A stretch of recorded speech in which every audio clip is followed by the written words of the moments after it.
Welcome to the Herd and 10 podcast. Here's your host, Jake Fortinsky.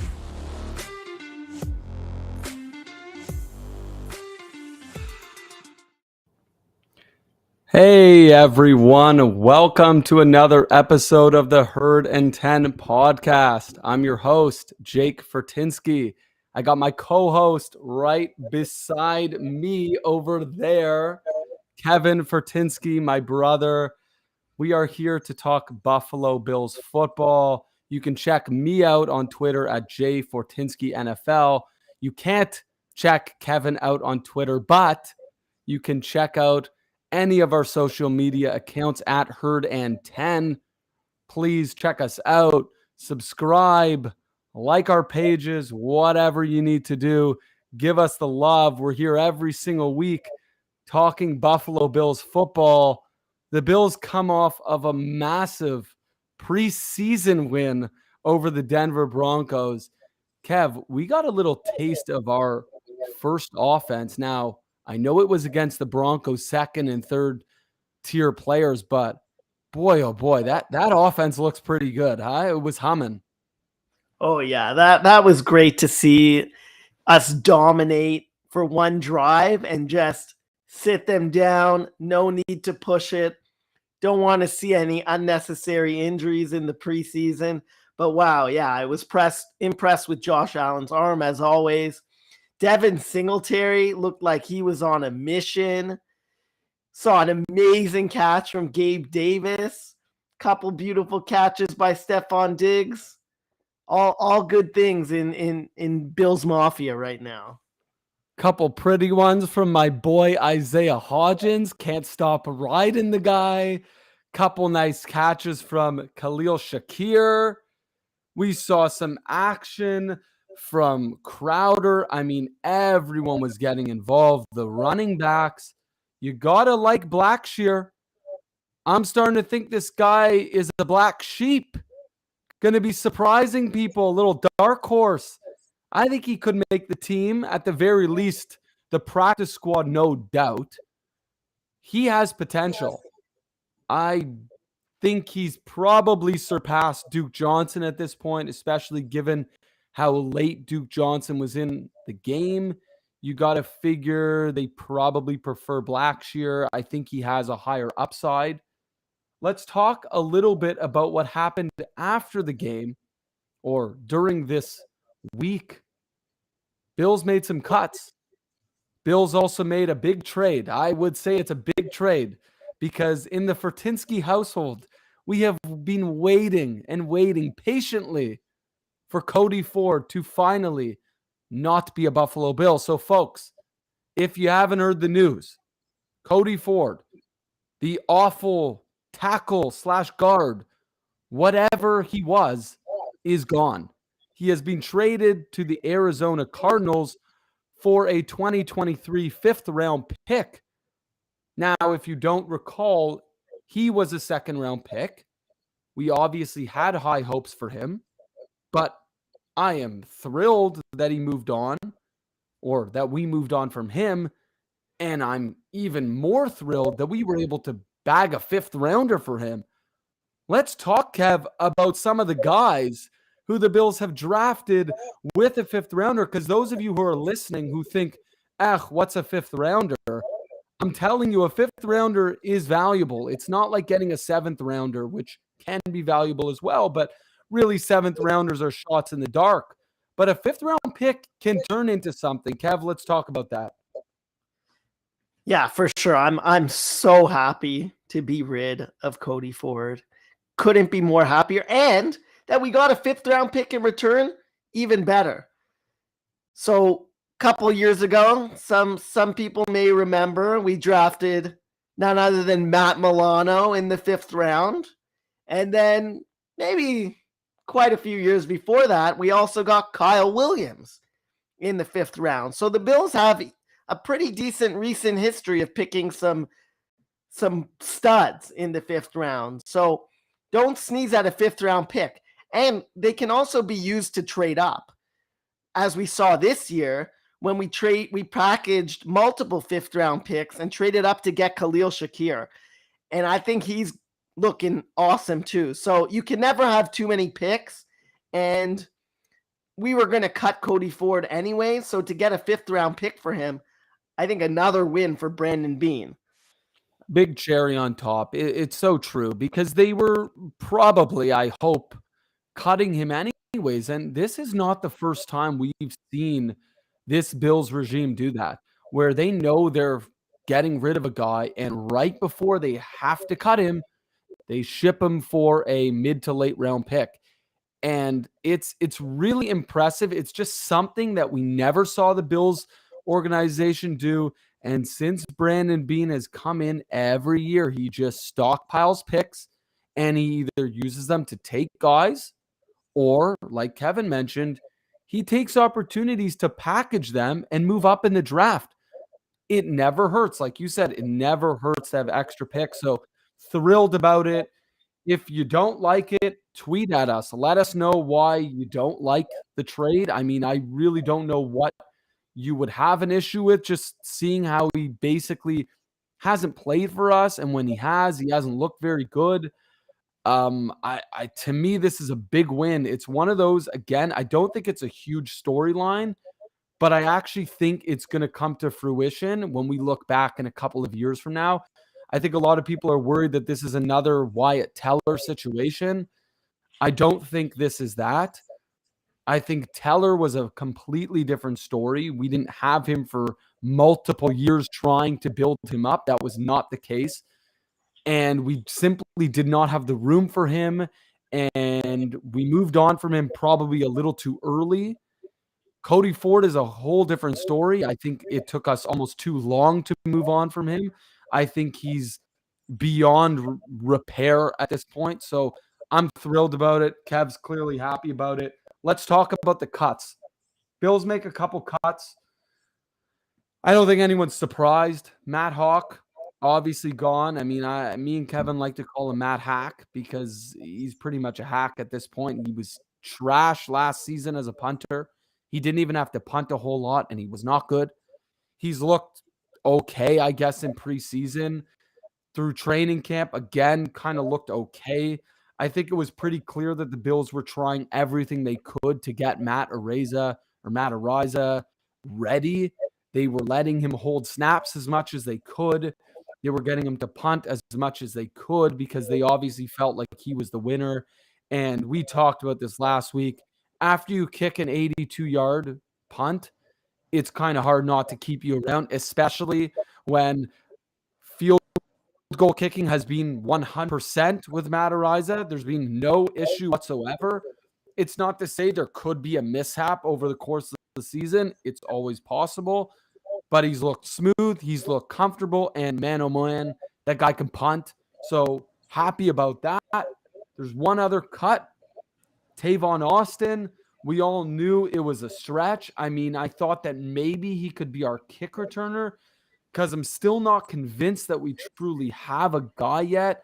I mean, Kevin and I were talking about this offline. We were talking a little bit about that there's that possibility that Isaiah McKenzie's our returner, although there's some concern, at least on my part, about injuries. You know, I don't necessarily want our potential star slot receiver playing as a returner. So if we don't have to play him, I think I'd prefer that.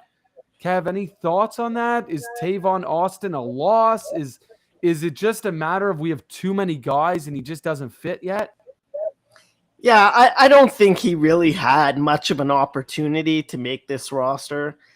I think when they signed him, they thought maybe as a returner or a depth option in the slot. I didn't personally see any avenue for him to the roster other than as a returner. And they didn't even give him a chance to do that in the preseason. So it became pretty obvious that he had no chance to make this roster. And I'm pretty comfortable with having Isaiah McKenzie at the returner position. I know there might be a little bit of risk with injury, but given what I've seen from Isaiah in the past, he can be explosive in that role. And I want to see him get that opportunity for the full season. I think he could get a touchdown return in kickoffs or in punts. Although so far we've seen Khalil Shakir take punt returns, hasn't looked particularly impressive in the preseason. So we may see them go to McKenzie at both kick and punt returns. I don't really know what other options we have there. We saw Duke Johnson take a few kick returns this preseason. I don't think he has any avenue to the starting roster this season unless one of our other running backs go down. And frankly, even if one running back goes down, I think Blackshear could be on the final roster. So I'm not really sure what other options we have at return. I believe it's McKenzie and on kickoffs and Shakir at punts, and we'll see where it goes from there. I'm a little hesitant with Shakir. Don't love a rookie returner, but I'm willing to give him a chance and see if he's can take care of the ball. But if not, I think we have McKenzie right there waiting who can be good on punt returns. Yeah, I think that I personally think there's an opportunity. I already mentioned him. Now you've mentioned him. I think that there is a chance that Raheem Blackshear makes the roster and is our kick returner. The more we talk about it, I just feel like, look, he did return in both preseason games, if I'm not mistaken. He wasn't bad in both scenarios. The Bills have done this before where they've carried a fourth running back who plays strictly special teams and will step in if we have an injury. And to me, he's shown enough that there is a legitimate possibility that if we try to move him to the practice squad, he could get picked up. Like, I get that running backs are a dime a dozen, but running backs with that kind of juice in their first year are not necessarily a dime a dozen. He can also catch out of the backfield. I think there's a chance that he could be our returner. I feel the same way with you. This whole rookie return thing, I don't love, but maybe we give it a game. And if it doesn't work after one game, fine. You scrap it and you go to McKenzie and you just go with the safe thing, or you let Micah Hyde do it the way he has last year when he's needed to. I think it's worth a risk. Maybe you play one game. You give Blackshear a shot, and if he's not solid, you just move on and that's it. Like, no harm done, hopefully. It's one game. I don't think it's the end of the world. I would not be shocked if that happened. I want to move on here to the tweet of the week.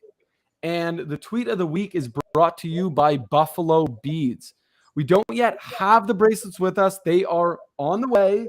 We don't live in the US, so it's a little harder for us to get these promos. But believe me, you got to check these out. Go look them up on Instagram at Buffalo Beads. They are making some incredible stuff. If you are a huge Buffalo Bills fan and you're getting ready for the NFL season, you must get yourself a nice bracelet, right? Because you already have a hat. You already have a jersey. You already have a helmet like I do. You already have a football like I do. But there's no way you have a beaded bracelet. There is just no way. And if you do, fine. Fair enough. But I would imagine that you don't. So go check out Buffalo Beads. Grab yourself a nice Bills-related, Bills-focused bracelet. Now, tweet of the week, Ian Rappaport. We're going back to something Kevin and I already talked about, but to me, it's the tweet of the week. The Bills acquire a 2023 fifth-round pick from the Arizona Cardinals in exchange for guard Cody Ford. It is the tweet of the week because it's the play of the week. It's the move of the week. It's something we've been waiting for. I'm thrilled about it. We don't have to talk more about it, but I had to highlight it again because I'm just so happy. I am so happy to see Happy trails. Happy Exactly. trails to Cody Ford. Happy trails. See ya. I hope your career goes great, man. I wish nothing bad for you, but I'm just thrilled that you're not in a Buffalo Bills jersey anymore. Don't want to see it ever again. Enjoy protecting Kyler Murray because he's going to have to start doing his studies. Otherwise, he's going to get sacked a lot if Cody Ford's on the field. Moving on.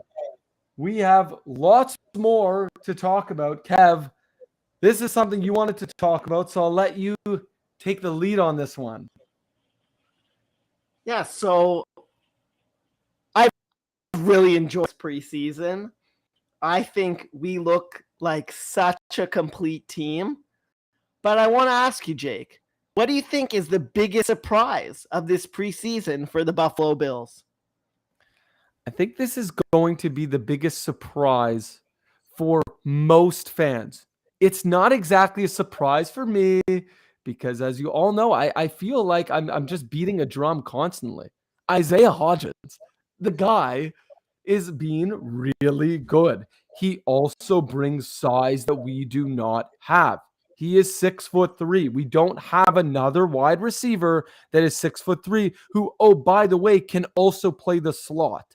He's a very unique body on this team outside of Gabe Davis, who I've said before is only 6'2". He's not as big. Isaiah Hodgins was asked to play bigger in training camp, asked to play bigger in preseason, and he has done that. Everything the coaching staff has asked him to do, he's done. They've asked him to play in the slot, he's done it. They've asked him to play on the outside, he's done it. They've asked him to be more physical in the run game as a blocker, he's done it. They've asked him to use his size in terms of grabbing and plucking balls out of the air, he has done it. So that is a surprise to me because I think most people didn't necessarily expect that. I feel like they felt like we had our top receivers. There's no one getting in there. There's no one else getting legitimate field time. And I think he is playing himself not onto the starting roster, but as a immediate backup if anyone should go down in any position because of his versatility. Yeah, I totally agree. I think Isaiah Hodgins makes this roster, and I think he's been a really pleasant surprise. And, I know he's in his third year, but he hasn't played yet in the season. And he seems to be a developmental guy who's really coming into his own now in his third year and could actually see some playing time this year. But the biggest surprise that I've had this preseason, and I'm not going to go with an individual player, but I'm going to say the run game. Because last year, as we all know, our run game struggled for large portions of the season. And it did come around closer to the playoffs and in the playoffs with Devin Singletary coming alive. But it wasn't enough to get us over the top. So Brandon Beane went out and he used a top pick on another running back. He got a very good run blocking interior guard in Roger Saffold, and it looks to be paying dividends. I have loved our run game in the preseason, and we are going to need that if we are going to make a run to the Super Bowl. You can't be one-dimensional and expect to win the Super Bowl. You have to have both a strong pass offense and rush offense. We didn't have that last year. The only real rushing threat we had was Josh Allen. Yes, Devin Singletary came alive in the late stages of the season, but to me it wasn't quite enough. I'm hoping that the two-headed monster of Devin Singletary and James Cook is going to push us over the top, especially when we consider our offensive line has been upgraded. That is going to take a lot of the pressure off of Josh Allen. So we better hope what we've seen in the preseason is going to carry over to the season and then hopefully deep into the playoffs. Yeah, the only way you're going to the Super Bowl is if you have a run game. If we look at any team in recent history, yes, they are generally pass first, but they all have successful run games. They have good running backs. They have very strong offensive lines. You are not going to the Super Bowl without some form of a run game, and that run game cannot be Josh Allen because it's wonderful when he runs the ball. It's exciting, but we all know what happens when you ask your quarterback to start running all over the field. That is how injuries happen. You're asking for trouble. I don't get me wrong. I'm the last guy that doesn't love to see Josh Allen run. It's amazing, but I don't want to see it 10 times a game. I don't want to see him running for 90 to 100 yards a game. I want passing for 300. I want to see him rushing if he has no other option, or if we're, 5 yards out from the end zone and he walks in. That's a different conversation, but I don't want to see him running around like a chicken with his head cut off, and we're paying him $40+ million a year. And if he goes down, we're in big trouble. Don't get me wrong. Case Keenum is fine, but we can't have Josh Allen out. So it's something that we absolutely No sugar high Josh Allen, as Kyle Brandt would say. We don't want to see sugar high Josh Allen running all over the place. Keep his cool, mostly in the pocket, scramble when he needs to, but not too much running. Stay healthy and pass the ball down the field. Well, and that brings me to one other point I wanted to make, which is, let's look at this game against the Denver Broncos. What did the Bills do? They said that first-team offense, Josh Allen, might play 1 or even 2 quarters. Do you want to know what they played? 1 drive. And you want to know why? 2 reasons, actually. 1, they looked unbelievable. Josh Allen looked ridiculous. He definitely did not need to play another snap. And number 2, you need to protect him. It's the same thing. I understand you're protecting him more in the preseason, but it goes the same for the season. You want to protect him. In the playoffs, fine. If he needs to push the ball, this is everything. It's a 1-game show. This is it. But in the season, you need him to be protected. You need him to stay upright. That is the ultimate goal, and that's why they brought in new offensive linemen. They want to protect Josh Allen, and they want to help the run game. Let's move on to our next segment, True or False, which is brought to you by Manscaped. If you haven't tried out any of their products, you are missing out big time. You got to check out their products. Their stuff is amazing. The lawnmower, don't get me started. This thing is unbelievable.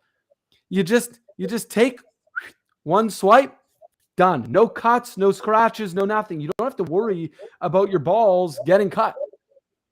It's unbelievable. For any man listening right now, if you're nervous about shaving, if you're nervous about trimming, because you don't want to weed whack anything too hard, get the Manscaped. Kev, you know what I'm talking about. This thing is amazing, eh? Oh, yeah. The ladies will love it. The ladies will love it. Let's talk or about... men, whatever your preference is. Let's do true or false here. We got 2. Number 1, Kev, is David Kessenberry going to start as the right tackle this year? True. He is going to be our starting right tackle to start this season. He looks like he's going to get that opportunity. Spencer Brown missed most of training camp, and he is back, but right now he's our backup right tackle, which does make me excited for our depth.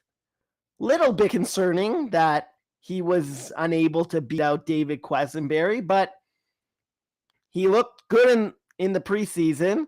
He practiced hard. He earned the starting right tackle position. So I think he should get his shot. Brandon Beane and McDermott say every guy who's there is there to compete for a starting job. And if he beat him out, he beat him out. We signed him for depth, but it looks like he's going to start the season. And we'll see. We'll see how he does. Yeah, I'm perfectly fine with it. I like it. I like the attitude. Every guy is there and every guy has a chance. That's how it should be. I don't care who you are. I don't care how good Spencer Brown was last year. What have you done for me lately? That's how the league works. There's no favorites. We don't play favorites.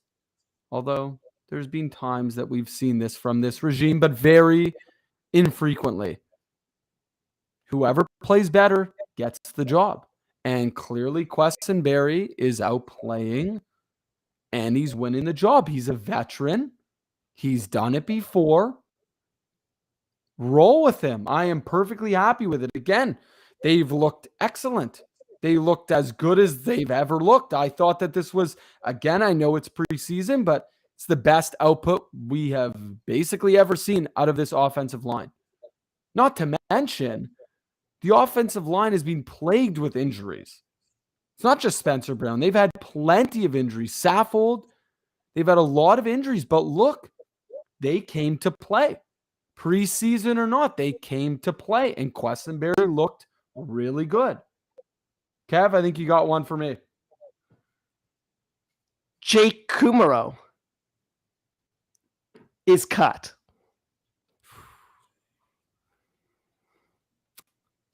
True. He's cut. You know, he's one of those guys. I like Jake Kumaro. I really do. The guy's got great work ethic. You never hear one bad thing about the guy. Everyone on the team loves him. He has fought. He fought hard last year to make this team, to actually play. He made a couple nice plays. He has busted his ass this training camp, this preseason, this offseason to make it again. We know how competitive the Bills roster is. We know in particular how competitive their wide receiving core is. It's arguably the most competitive, deepest receiving core in the entire NFL. I would be hard-pressed to find a receiving core that's better than the Bills right now, that is as deep as the Buffalo Bills. And that's why he's getting cut. It's not because he can't play. It's not because he doesn't work hard. It's not because he's not a good player. It's not because he doesn't produce on special teams, because really, that's what he's there for. There's just too many guys. And that guy who's probably taking his spot is Isaiah Hodgins. That's the guy, right? He can do the same stuff as Kumaro. He's younger. He has a much higher ceiling.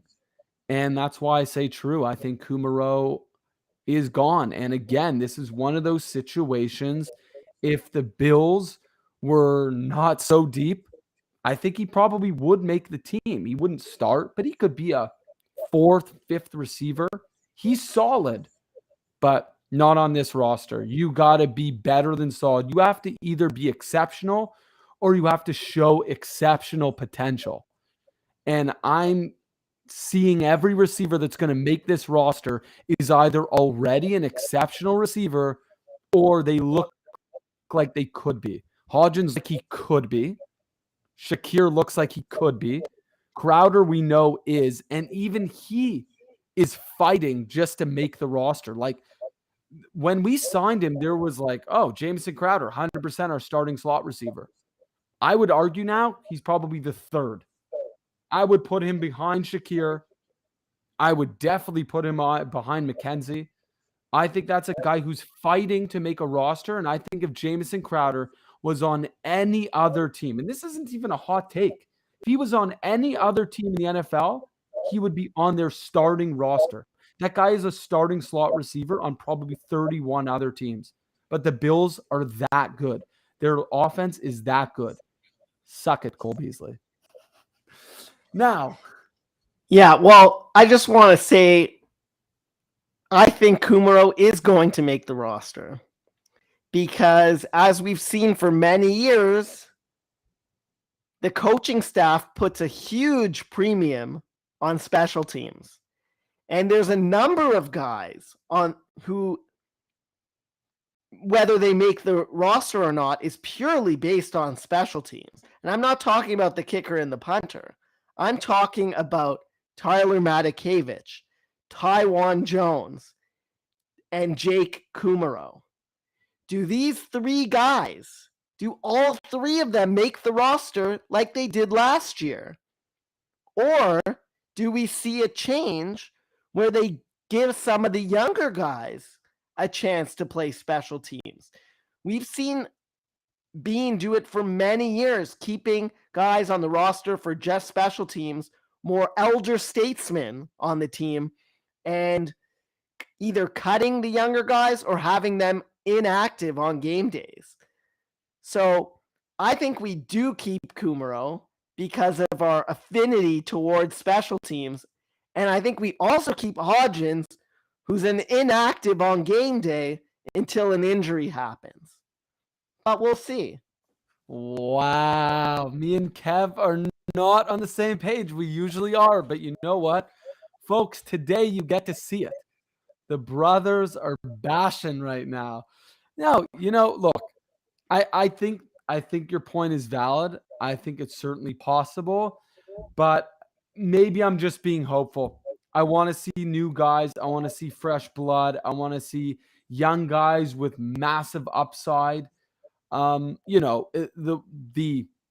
other argument, which goes with you, is that the Bills have such a good team already. Do they need more guys with such high upside? Do they need the risky players? Do they need a guy who has potential to be amazing but might be a complete bust? No, they probably don't. They don't need to take those kinds of risks. But personally, I think that they will. I just think a guy like Hodgins brings more to the table. I mean, look, yeah, Tywan Jones, maybe he doesn't. Maybe Blackshear is that surprise. We talked about it earlier in the show. Maybe Blackshear is that shocker. I don't think it is, but you never know. You never know. So, look, that's going to do it for this week's episode. This was great, talking lots of Bills. We will be back next week. Actually, we will not. I have to notify you all. I have it on my calendar here. Kevin and I will not be here the next 2 weeks. However, the 12th, I will be back. I may be alone. I might be bringing another brother to the show. We'll have to see. But we are off for 2 weeks. So everyone enjoy the rest of the preseason. The Bills got one more game. And we will see you after the Bills' first game. After opening game, Thursday, September 8th. You better tune in. I might not be doing the show, but don't worry. I'm going to be tuning in. Kevin's going to be tuning in. We're probably not going to be in the country. We're probably going to be on a different time zone.